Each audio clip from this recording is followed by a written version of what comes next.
তো এই ধরনের লক্ষণটাও কিন্তু আমার ক্ষেত্রে খুবই স্পষ্টভাবে দেখা দিই এবং আমার ক্ষেত্রে ছেলে সন্তান হয়েছে। এবারে এই সময় আরেকটা জিনিস যেটা কিন্তু খুব কমন।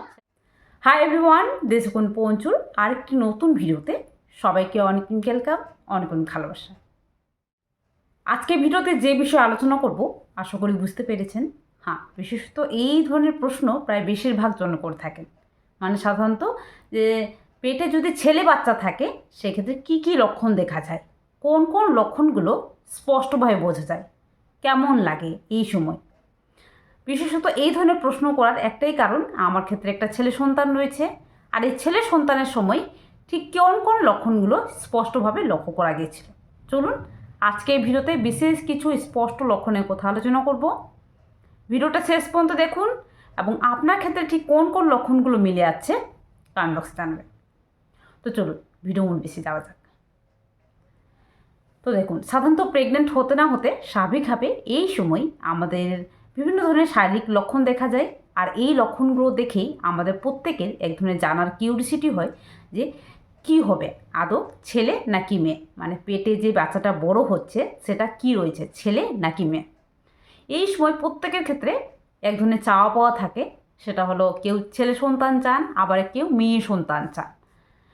মানে যাদের ক্ষেত্রে একটা মেয়ে সন্তান রয়েছে তারা পরের সন্তানটা অবশ্যই একটা ছেলে সন্তান চান, আবার যাদের ক্ষেত্রে একটা ছেলে সন্তান রয়েছে তারা পরের সন্তান একটা মেয়ে সন্তান চান। কারণ আমরা প্রত্যেকে ফ্যামিলিটাকে দুই রকমভাবে পরিপূর্ণ করতে চাই। তবে সে যাই হোক, যেভাবেই হোক, আপনার পেটের মধ্যে ছেলে আছে নাকি মেয়ে সেটা শুধুমাত্র আপনার ভগবান বা ঈশ্বরই কিন্তু জানেন, বা আল্লাহই জানেন। তবে এই সময় হয়ে যাওয়া কিছু কমন লক্ষণ দেখে আপনি খুব ভালোভাবে বুঝতে পারবেন, মানে আন্দাজ করতে পারবেন, যেটা সাধারণত আমি আমার প্রেগনেন্সির সময় কিছুটা পেরেছিলাম, যেটা স্পষ্টভাবে আমাকে আমার দিদা কাকিমারা দেখে কিন্তু আমাকে বলতো প্রায়। সেটাই আলোচনা করব। কারণ আমার প্রেগনেন্সির সময় আমাকে যেই দেখতো সে কিন্তু স্পষ্টভাবে বলে দিত যে তোমার এবার ছেলেই হবে। মানে আমার প্রথম প্রেগনেন্সিই ছিল, কিন্তু আমার ক্ষেত্রে ছেলেই বলতো সবাই, আর আমার ক্ষেত্রে পুরোপুরিভাবে মিলে গেছে। সেটা কি কি লক্ষণ, সেটা হলো সাধারণত প্রথমত যে পেটের আকারটা সেটা কিন্তু স্পষ্টভাবে বলে দেবে। কারণ প্রেগনেন্সি প্রথম দিকে কিন্তু পেটের আকারটা খুব একটা বোঝা যায় না, আর এই সময় খুব একটা বলাও যায় না। তবে প্রেগনেন্সির শেষের দিকে মানে 8 নম্বর 9 নম্বর মাসে কিন্তু পেটের আকারটা যথেষ্ট বেড়ে যায়। আর এই সময় পেটের আকারটা দেখেই বলে দেওয়া যায় যে আসলে কি হবে। দেখুন, প্রেগনেন্সি 9 নম্বর মাসে এই সময় পেটটা কিন্তু যথেষ্ট বড় লাগে।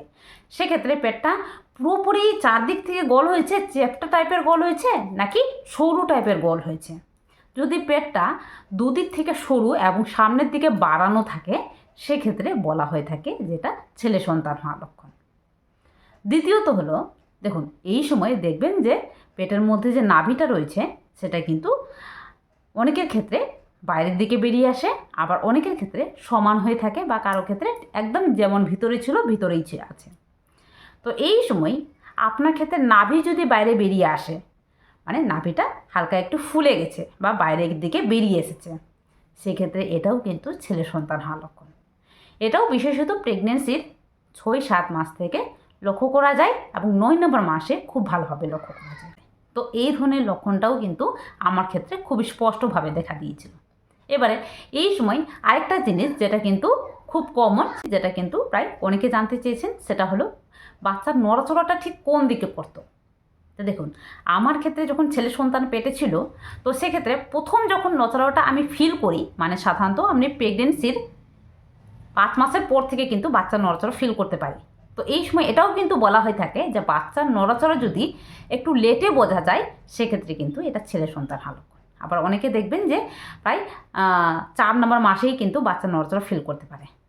তো এই সময় যারা আগে বাচ্চা নড়াচড়া ফিল করতে পারেন তাদের ক্ষেত্রে নাকি মেয়ে সন্তান হওয়ার লক্ষণ, আর যারা পরে বাচ্চা নড়াচড়া ফিল করতে পারেন তাদের ক্ষেত্রে ছেলে সন্তান হওয়ার লক্ষণ। মানে ছেলে বাচ্চা একটু লেট করেই নড়াচড়া করে, এটা বলা হয়ে থাকে। এবারে বাচ্চাটা ঠিক কোন দিকে বেশি নড়াচড়া করছে, ডান দিকে নাকি বাম দিকে। তো বিশেষত আমার ক্ষেত্রে যেটা হয়েছিল যে প্রেগনেন্সি প্রথম দিকে যখন বাচ্চা নড়াচড়া শুরু হয়েছিল তখন কিন্তু ডান দিকেই আমি বাচ্চা নড়াচড়াটা বুঝতে পেরেছিলাম।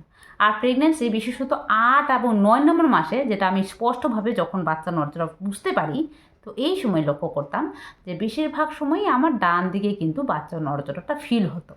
আর এই সময় বাম পাশ ফিরে ঘুমাতে, বাম পাশ ফিরে একটু কাত হয়ে থাকতে বেশি ভালো লাগতো, কারণ বাচ্চাটা বেশিরভাগ সময় বাম দিকে ভার হয়ে থাকতো, মানে মাথাটা যেহেতু বাম দিকে থাকতো, পাটা ডান দিকে থাকতো, সেক্ষেত্রে বাম দিকে ঘুমোতে বেশি ভালো লাগতো। তো এই লক্ষণটা কিন্তু আমার ক্ষেত্রে খুব স্পষ্টভাবে দেখা দিয়েছিল। আর এই সময় কেমন লাগতো, মানে ছেলে সন্তান পেটে থাকলে ঠিক কেমন লাগে, এই ধরনের বিষয়টা কিন্তু অনেকে জানতে চেয়েছেন। সেটা হলো, দেখুন, এই সময় যখনই আপনি গর্ভবতী হবেন, তো এই সময় প্রেগনেন্ট হতে না হতে দেখবেন যে অনেকের ক্ষেত্রে অনেক ধরনের দুর্বলতা লাগে, বিভিন্ন ধরনের শারীরিক সমস্যা কিন্তু দেখা দিয়ে থাকে। যদিও বা বডি টু বডি কিন্তু সিমটমস আলাদা হতেই পারে, তবে এই সময় অনেকের ক্ষেত্রে প্রায়, মানে আমার সঙ্গে সঙ্গে অনেকজন প্রেগনেন্ট হয়েছিল, এবং তার সঙ্গে কিন্তু আমি অনেকের ক্ষেত্রে দেখেছি যে কারো কারো ক্ষেত্রে খুব বমি হতো, আবার কারো কারো ক্ষেত্রে খুব একটা বমি হতো না। যেমন আমার ক্ষেত্রে কিন্তু খুব একটা বমি হয়েই নি বলতে গেলে। প্রেগনেন্সিতে আমি তেমন কিন্তু বমি করিনি, বা আমার ক্ষেত্রে খুব একটা গা গলানোর ব্যাপারটাও ছিল না। হালকা একটু প্রেগনেন্সির প্রথম দিকে কিন্তু গাটা কেমন মেচমেচা টাইপের করতো, কারণ ওই সময় কিন্তু বাচ্চা পেটে আসে, যার কারণে হতে পারে। কিন্তু পুরো প্রেগনেন্সিতে আমি পুরোপুরি একদম হেলদি অ্যান্ড ফিট ছিলাম, যার কারণে এই সময় আমার ক্ষেত্রে কোনো ধরনের বমি বা ভমিটিং হওয়া বা এই সময় শারীরিক দুর্বলতা লাগা তেমনটা কিন্তু ছিল না। বেশ এনার্জেটিক মনে হতো আমাকে। প্রেগনেন্সির 9 নম্বর মাসে একটু দুর্বল লাগছিল, কিন্তু প্রেগনেন্সির 9 নম্বর মাসের আগে পর্যন্ত আমি কিন্তু পুরোপুরি ফিট ছিলাম এবং বেশ এনার্জেটিক ছিলাম।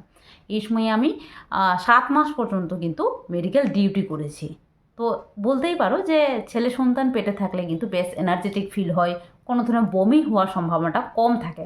হলে পরেও প্রেগনেন্সির প্রথম 3 মাসে হয়, আর তারপরে কিন্তু তেমনটা হতে আমি দেখিনি। আমার চোখে দেখা যতগুলো রয়েছে, যাদের ক্ষেত্রে কিন্তু ছেলে সন্তান হয়েছে, তাদের ক্ষেত্রে খুব একটা যে বমি হবে তেমনটা কিন্তু হয়নি। এইটাও কিন্তু একটা লক্ষণ, যেটা কিন্তু অনেকের ক্ষেত্রে দেখা দিয়েছে। এবারে এই সময় যেটা হয় যে স্তনের কিন্তু এক বিশেষ ধরনের পরিবর্তন লক্ষ্য করা যায়, মানে প্রেগনেন্ট হতে না হতে স্তনের আকার বাড়তে শুরু করে, স্তনের কিন্তু স্বাভাবিকভাবে এক ধরনের পরিবর্তন লক্ষ্য করা যায়। তো এই সময় যেটা হয় যে দেখবেন যে স্তনটা আস্তে আস্তে বড় হতে শুরু করে, স্তনে হালকা ব্যথা অনুভূত হয়ে থাকে। তার সঙ্গে সঙ্গে এই সময় যে কোনো একটা দিকের স্তনটা কিন্তু একটু বেশি পরিমাণে ভারী ভারী লাগা আর আকারে একটু বেশ মানে বৃদ্ধি পাওয়ার লক্ষণটা দেখা যায়। তো এই সময় আপনার ক্ষেত্রে ঠিক কোন স্তনটা আকারে বেশ বড় হচ্ছে মনে হচ্ছে বা কোন ভারী মনে হচ্ছে, এটা লক্ষ্য করুন।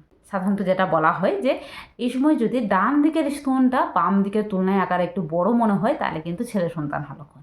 আর যদি বাম দিকের স্তনটা ডান দিকের স্তনের তুলনায় বড় মনে হয়, তাহলে কিন্তু মেয়ে সন্তান হওয়ার লক্ষণ। তো এটাও কিন্তু আমার ক্ষেত্রে মিলে গেছিলো, এবং আমার ক্ষেত্রে ছেলে সন্তান হয়েছে।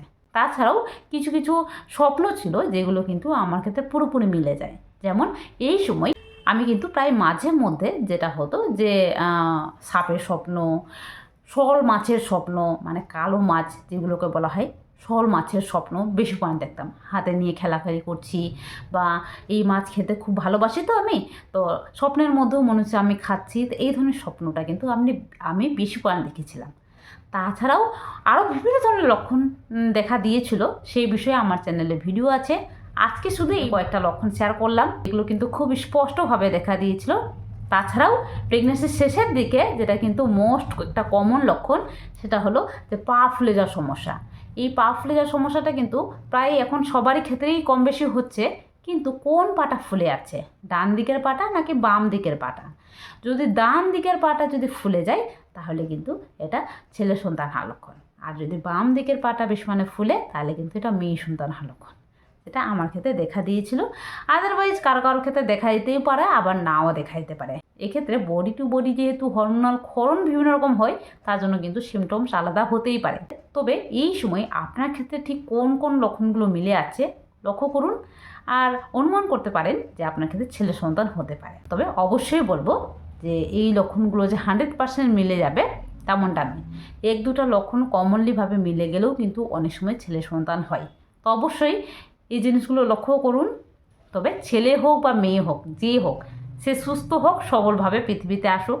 কারণ একটা সুস্থ সবল বাচ্চা কিন্তু সুস্থ সবলভাবে মানুষ হবে, তারপরে কিন্তু সে আপনাকে দেখবে। আর সে যদি নিজেই ডিফেক্ট থাকে, নিজের মধ্যেই কোনো রকম খামতি থাকে, সে কিন্তু নিজেকে সামলাবে না, আপনাকে সামলাবে। তার জন্য সবসময় চেষ্টা করবেন যে আসুক সে ভালো থাকুক, সুস্থ থাকুক এবং সুস্থ সবলভাবে পৃথিবীতে আসুক। তাকে ভালো শিক্ষা দিলেই একদিন ঠিক আপনাকে দেখবে। চলুন আজকের ভিডিওটা এই পর্যন্ত। ভিডিওটা কেমন লাগলো কমেন্ট বক্সে জানাবেন। ভালো লাগলে বেশি বেশি শেয়ার করবেন এবং অবশ্যই চ্যানেলটাকে সাবস্ক্রাইব করে পাশে থাকবেন। আমার চ্যানেলে প্রেগনেন্সি রিলেটেড অনেক রকম ভিডিও শেয়ার করা রয়েছে, দেখে নিতে পারেন। তো দেখা হবে আরেকটি নতুন ভিডিওতে। আজকের জন্য টাটা। সবাই ভালো থাকবেন, সুস্থ থাকবেন, সাবধানে থাকবেন।